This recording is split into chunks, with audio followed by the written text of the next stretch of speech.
চাওক যিটো নেকি শেডিউলিঙৰ ইস্যু এইটো বহুত বছৰ হ'ল অসমত এই ইস্যুটো চলি আছে আৰু শেহতীয়াভাৱে বৰ্তমানৰ চৰকাৰখনে এটা মিনিষ্ট্ৰিয়েল কমিটি ফৰ্ম কৰি এই এছেম্বলিতে তেখেতসকলৰ ৰিপৰ্টটো দাখিল কৰা কথা আৰু এই মেটাৰটো যিহেতু বহুত সেনজিটিভ মেটাৰ আৰু ইমোশনেল মেটাৰ হয় তো আমি সকলোৱে চাই আছোঁ যে অসমত বসবাস কৰা ভাৰতীয় নাগৰিকসকল সাংবিধানিক অধিকাৰ চবে পাব লাগে আৰু সাংবিধানিক অধিকাৰ বুলি কোৱাৰ লগে লগে নিজৰ কালচাৰ নিজৰ আইডেণ্টিটি ছ'চিঅ' ইকনমিক যিটো ইছ্যুছ আছে এইটো গোটেই বিষয়বিলাক লৈ পেলাই এই অধিকাৰবিলাক যিহেতু স্বাধীনতাৰ ৭৮ বছৰ হ'ল কোনটো কাৰ প্ৰাপ্য অধিকাৰ সেইবিলাক চবে পাব লাগে সেইটো আমি বিচাৰোঁ মই ব্যক্তিগতভাৱে বিচাৰোঁ এতিয়া যিটো শেডিউলিঙৰ ইস্যু হয় এই ইস্যুটো বহুতবাৰ ৰিপৰ্ট পঠোৱা হ'ল আকৌ ৰিটাৰ্ণ কৰা হ'ল কেতিয়াবা RGIত যাই পেলাই প্ৰব্লেম হৈছে কেতিয়াবা NCST কমিশ্যনৰ ৰিপৰ্টত কিবা প্ৰব্লেম হৈছে কিন্তু এই ইস্যুটো প্ৰায় ডিকেডছ আফটাৰ ডিকেডছ এইটো চলি আছে ইয়াৰ সলিউশ্যনটো কেন্দ্ৰীয় চৰকাৰ আৰু ৰাজ্য চৰকাৰে যিসকলে এজিটেশ্যন কৰি আছে সংগ্ৰাম কৰি আছে তেখেতসকলৰ লগত বহি পেলাই সলভ কৰিব লাগিব আৰু 6 জনগোষ্ঠীৰ ভিতৰত কোনোবা অলৰেডি বিভিন্ন ৰাজ্যত ST হয় কোনোবা নহয় আদিবাসীসকলৰ কিছুমান আছে ট্ৰাইবছ যিসকলে অন্য ৰাজ্যত ST হয় কিন্তু আমাৰ ইয়াত ST নহয় আৰু কিছুমান এতিয়ালৈকে ট্ৰাইবছৰ লিষ্টত নাই আৰু কেন্দ্ৰীয়ভাৱে যিহেতু শেডিউলিং লিষ্টটো কৰা হয় এই লিষ্টত থকাবিলাকে এই ৰাইটটো এনজয় কৰে তো এই কাৰণে কমপ্লিটলি সেইটো চেণ্ট্ৰেল গভৰ্ণমেণ্টৰ matter but state government and stake হোল্ডাৰবিলাকে তেখেতসকলৰ বিচৰা নিবিচৰা এই ৰিকমেণ্ডেশ্যনবিলাক টাইম টু টাইম কৰি আহিছে আৰু এইবাৰো কৰিব এই ৰিপৰ্টটো কি আছে সেইটো আমি সকলো ৰখি আছোঁ ৰিপৰ্টৰ বেছ কৰি যদি সমস্যাটো সমাধান হৈ যায় ভালেই হ'ব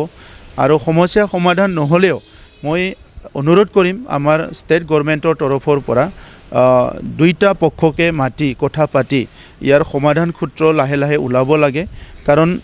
এই জাতি জনগোষ্ঠীয়ে বহুত বছৰ এজিটেশ্যন কৰি থকা মানে তেখেতসকলৰ যিটো জনগোষ্ঠীয় কাম শিক্ষাৰ দিশতে হওক অৰ্থনীতিৰ দিশে হওক সামাজিক দিশতে এই কামবিলাক ৰৈ যায় তো এই কাৰণে যিমান পাৰে সমাধান কৰাৰ ব্যৱস্থাটো কৰিব লাগে আৰু এক্সিষ্টিং ট্ৰাইবেলসকলৰ ক্ষতি নোহোৱাকৈ কোনটো পন্থাৰে শেডিউলিং কৰিব পাৰে ইয়াৰ ওপৰত আগৰ পৰাই কথা কৈ থকা হৈছে ট্ৰাইবেল লিডাৰ্ছবিলাকক কেতিয়াবা কৈছে কোনোবা ইণ্ডিভিজুৱেলক কৈছে পলিটিকেল পাৰ্টিবিলাকক কৈ আহিছে এই কথাটো গতিকে এক্সিষ্টিং ট্ৰাইবেলবিলাকৰ ক্ষতি নোহোৱাকৈ কি পন্থাৰে কোনটো ব্যৱস্থাৰে সংবিধানৰ কোনটো প্ৰভিজনেৰে তেখেতসকলে এই কামটো কৰিব পাৰে ইয়াৰ ওপৰত চৰ্চা কৰিব লাগে মিনিষ্ট্ৰিয়েল ৰিপৰ্টটো আমি বাদ চাম মিনিষ্ট্ৰিয়েল ৰিপৰ্টৰ ওপৰত আৰু বিতংকৈ কথা পাতিম যে যিসকলে বিচাৰি আছে তেখেতসকলে যিখিনি লজিক বা আৰ্গুমেণ্টবিলাক দিছে বা কনষ্টিটিউচনেল প্ৰভিজনটো চাই পেলাই যিখিনি তেখেতসকলে কৈছে আৰু যিসকলে হ'ব নালাগে বুলি কৈছে তেখেতসকলে সংবিধানৰ কোনটো মানে ব্যৱস্থাৰ ওপৰত বেছ কৰি কৈছে এই গোটেই কথাটো যিহেতু কনষ্টিটিউচনেল মেটাৰ ইয়াৰ ওপৰত বেছ কৰি আমি কাম কৰিব লাগিব আৰু ইয়াক লৈ পেলাই আমাৰ মাজত কোনো ভুল বুজাবুজি হ'ব নালাগে কাৰণ এইটো কমপ্লিটলি আপুনি বা মই কৰিব পৰা কাম নহয় আপুনি বা মই সেইটো সমাধান কৰিব পৰা কাম নহয় এইটো সাংবিধানিক প্ৰক্ৰিয়াৰ মাজেৰেহে এইটো সমাধান হ'ব তো সেইকাৰণে হয় আপোনালোক বা বেলেগ মানুহবিলাকো বুজিবলৈ চেষ্টা কৰিছে আমি কি কওঁ নকওঁ আগৰ সময়তো কৈ আহিছোঁ এতিয়া এটা ৰাজনৈতিক দল হিচাপে আমি বড়োলেণ্ডত 26টা জনগোষ্ঠীক একেলগে লৈ পেলাই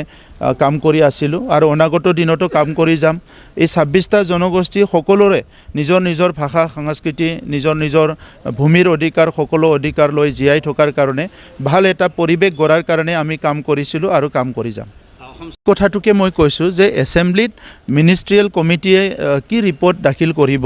এই ৰিপৰ্টৰ ওপৰত বেছ কৰি আমি আৰু বিতংকৈ ক'ব পাৰিম দুটা কথা চলি আছে এটা হ'ল দাবী কৰিছে আৰু এটা হ'ল শংকা কৰিছে যে এইটো দিলে এইটো অসুবিধা হ'ব এইটো ক্ষতি হ'ব এইটো লাভ হ'ব চ' এই দুটাৰ মাজত যিটো সমাধান এইটো সাংবিধানিকভাৱে হ'ব লাগিব আপুনি কোৱা মই কোৱা মতে নহ'ব আমিতো বিচাৰিছোঁ যে আপুনি এটা বিচাৰিছে মই এটা বিচাৰিছোঁ কিন্তু সমাধানটো কৰিব লাগিব সাংবিধানৰ প্ৰক্ৰিয়াৰ মাজেৰে তো সেইকাৰণে মিনিষ্ট্ৰিয়েল কমিটিৰ ৰিপৰ্টৰ ওপৰত ডিপেণ্ড কৰিব আৰু